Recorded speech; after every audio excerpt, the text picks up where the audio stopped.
Our first speaker is Eric White.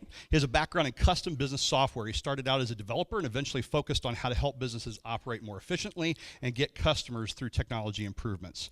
In 2014, he started Motile, a service company passionate about helping businesses understand their customers so that they can have information they need to innovate, make better products, and design better services. He serves as president of the board of Purchased, a non-profit focused on helping Hoosiers become aware of human trafficking that occurs here and gives them an outlet to do something to help fix the problem. Eric lives in Indianapolis with his wife Claire, daughters Jordan and Kira, and his 5-year-old son Super Homey. Help me welcome Eric to the Spark stage.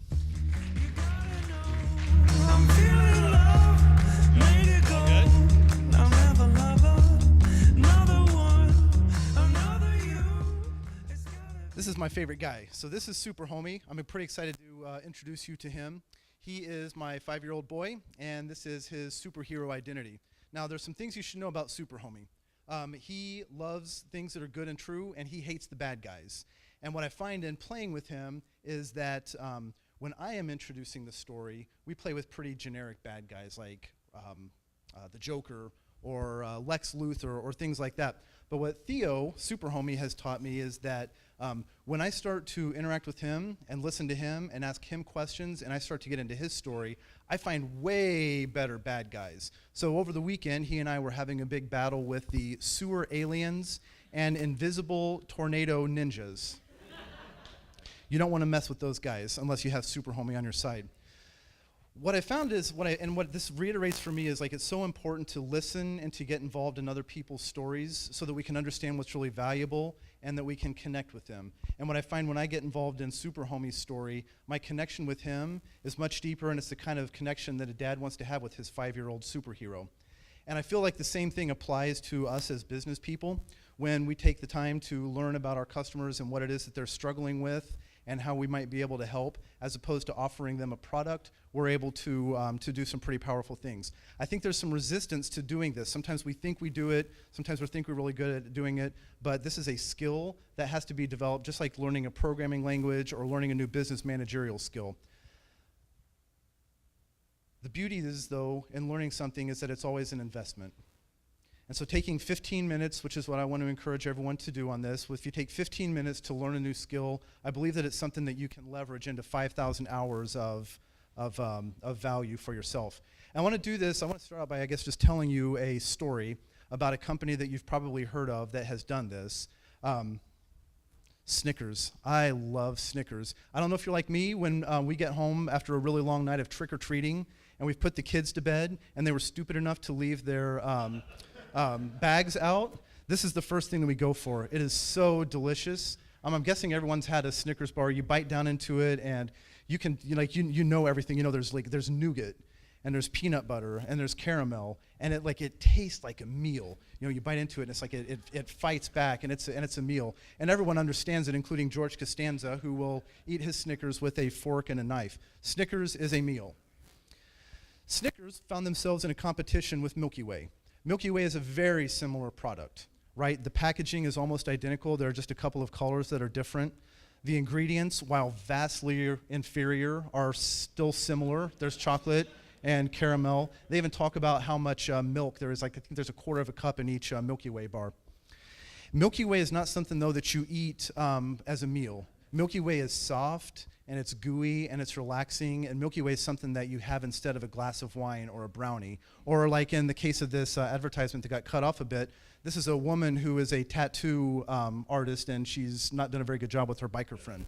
Now, I understand why you eat Milky Way or Snickers. You understand why you eat Milky Way or Snickers, but someone who really struggled to understand that was Milky Way and Snickers. And so they found themselves in this position where Snickers was not the #1 selling candy bar at the time like they are now.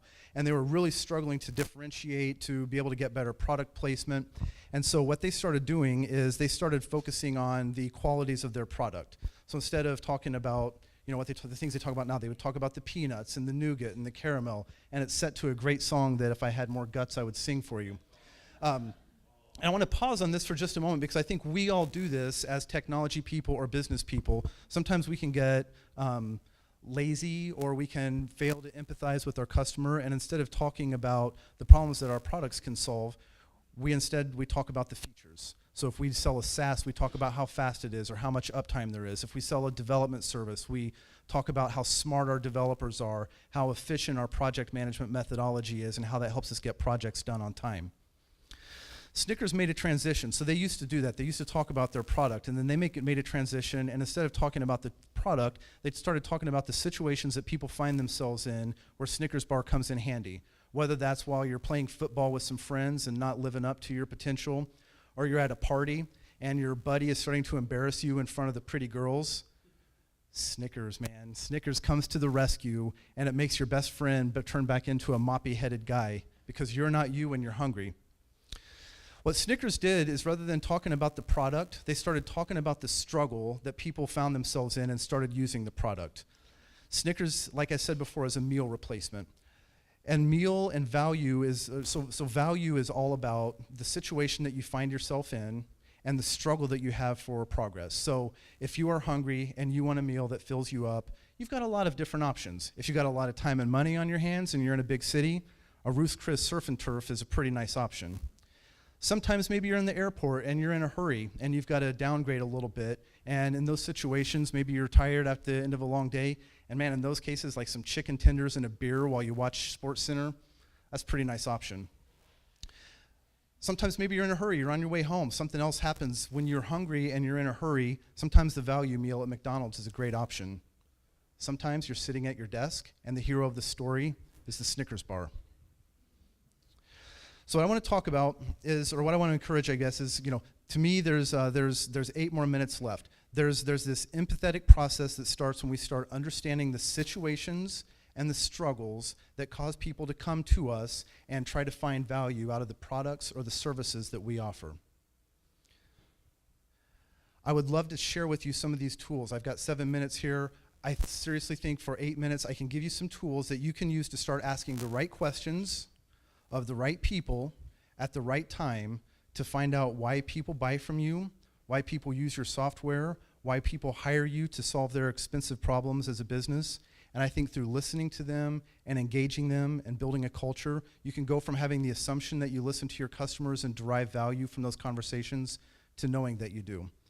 If you're a business leader and you have developers that work for you, you may very well understand this. My curiosity is, do your developers understand it? And do they know how to interact with people in order to learn from them, build better products, make better instinctive decisions? If you're a SaaS, I believe you can do a better job of onboarding and learning and getting people to start using your product and stop using the other. Thank you.